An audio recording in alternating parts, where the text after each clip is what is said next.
السلام علیکم ناظرین، آج ہم بات کریں گے ایک اہم عوامی مسئلے پر جو ہزاروں مستحقین کو براہ راست متاثر کر رہا ہے۔ اندراموا ہاؤسنگ اسکیم کے تحت گھروں کی تعمیر میں درپیش مشکلات۔ حکومت کا دعویٰ ہے کہ وہ مستحق خاندانوں کو مفت ریت فراہم کر رہی ہے، لیکن زمینی حقیقت کیا ہے؟ آئیے جانتے ہیں۔ مفت ریت، لیکن کس قیمت پر؟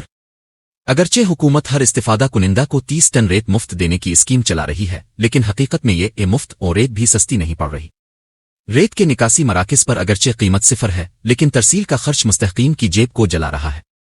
ایک نظر لاگت پر۔ ریت کی ترسیل، اضافی خریداری، سیمنٹ، اسٹیل، اینٹیں، کٹائیاں، بجلی، پانی، سب ملا کر ایک مکان کی تعمیر پر 7 لاکھ روپے تک کا خرچ آ رہا ہے، جبکہ حکومت صرف 5 لاکھ روپے دے رہی ہے، وہ بھی 4 ایک ساتھ میں۔ یعنی ہر مستحق کو کم از کم 2 لاکھ روپے اضافی خرچ کرنے پڑ رہے ہیں، اور صرف ریت کے لیے ہی تقریباً 78,000 روپے جیب سے دینے پڑ رہے ہیں۔ قیمتیں آسمان کو چھو رہی ہیں۔ سیمنٹ کا ایک بیگ 300 روپے، اسٹیل کی قیمت 58,000 روپے فی ٹن، ریت کی ترسیل 2,000 روپے فی ٹن تک۔ بلڈنگ مٹیریل کی قیمتیں روز بروز بڑھتی جا رہی ہیں۔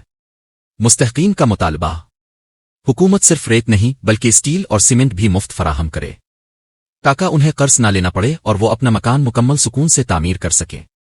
ناظرین، کیا یہ اسکیم واقعی مفت گھر فراہم کر رہی ہے؟ آئیے اسکیم مستحقین کے لیے ایک نیا مالی بوجھ بن رہی ہے؟ اپنی رائے ضرور کمنٹ میں بتائیں۔ اگر آپ کو یہ ویڈیو معلوماتی لگی ہو تو لائک کریں، شیئر کریں اور ہمارے چینل کو سبسکرائب کریں تاکہ آپ کو ملے ہر اہم خبر سب سے پہلے۔ شکریہ۔ اللہ حافظ۔